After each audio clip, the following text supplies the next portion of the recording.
Olá pessoal, nesse vídeo nós vamos falar um pouquinho sobre o coeficiente de atenuação. A gente trabalha muito com o coeficiente de atenuação linear, que a gente utiliza essa letra grega, o μ, para representar. A gente também vai trabalhar com o coeficiente de atenuação de massa, que é o μ sobre ρ, μ sobre a densidade. E nesse entendimento dessa atenuação, a gente pode ter um coeficiente de transferência de energia ou um coeficiente de absorção de energia. O que nos interessa é que, na verdade, quando a gente tiver uma espessura X em um determinado material, que daí vai depender do material esse comportamento, a gente tem que a nossa intensidade de radiação, e aqui pode ser número de fótons, pode ser energia dos fótons, pode ser alguma coisa relacionada à dose absorvida, ela vai decair conforme vai aumentando a espessura do material. A gente pode dizer que quando um feixe de radiação X ou gama incide sobre um material de espessura X, parte desse feixe vai ser espalhado, parte desse feixe vai ser absorvido por processos como a interação Compton, fotoelétrico e produção de pares. E uma fração pode atravessar o material sem interagir.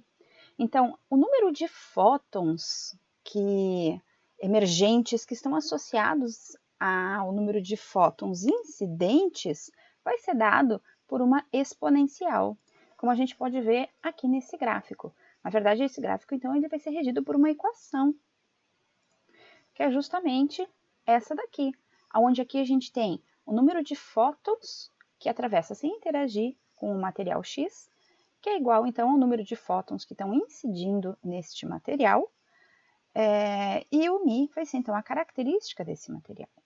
O μ é o meu coeficiente de atenuação linear. Ele vai depender da energia do fóton e do material que esse fóton está percorrendo. Estatisticamente, a gente pode dizer que o coeficiente de atenuação linear μ é uma probabilidade por unidade de distância percorrida de que o fóton interaja por um dos processos de interação da radiação com a matéria, efeito Compton, efeito fotoelétrico ou produção de pares. E a gente já falou, então, que o coeficiente de atenuação de um material para um determinado tipo de interação vai variar com a energia da radiação.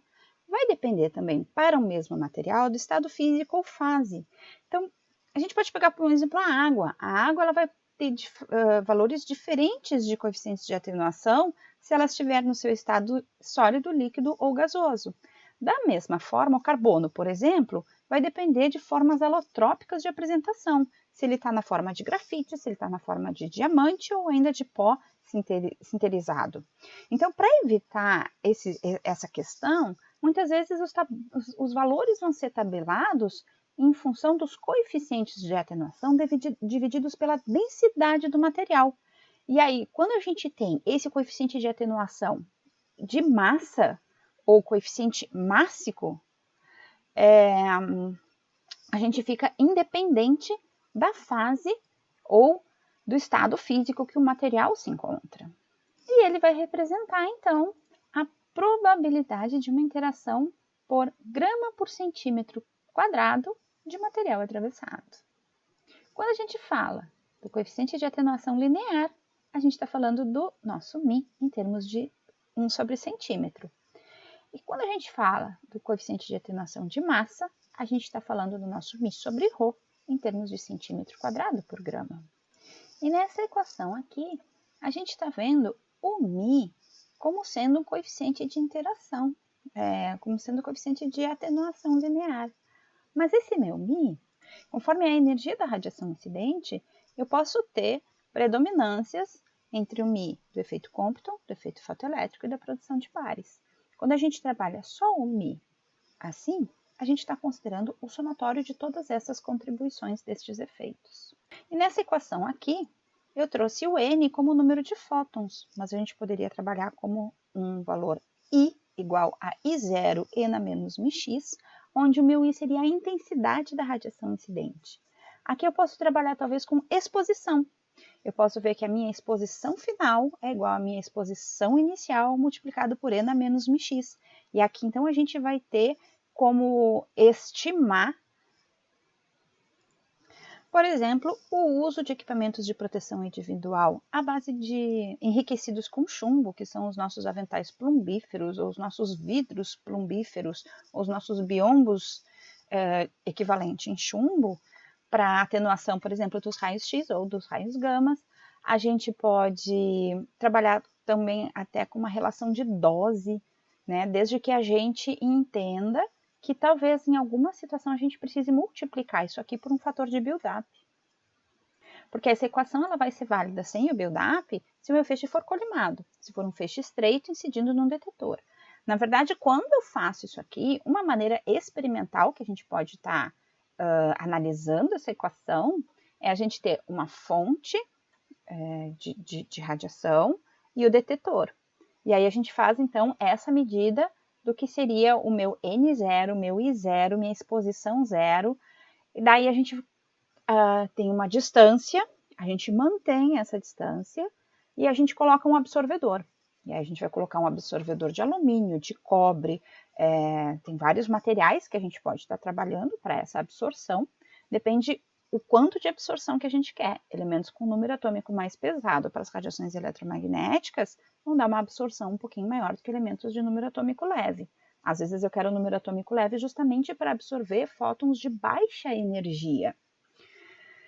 E aí, então, para eu determinar ou o X ou o Mi, eu vou fazer de novo essa medida, botar a fonte, botar o detetor, mas agora eu vou colocar o anteparo, eu vou colocar esse absorvedor, esse material no meio, né, entre essa fonte e esse detetor, e aí eu vou ter, então, este valor final de número de fótons de intensidade de exposição do que eu estiver trabalhando em termos dessa equação. Isso a gente vai utilizar muito para fazer medidas de camada semiredutora.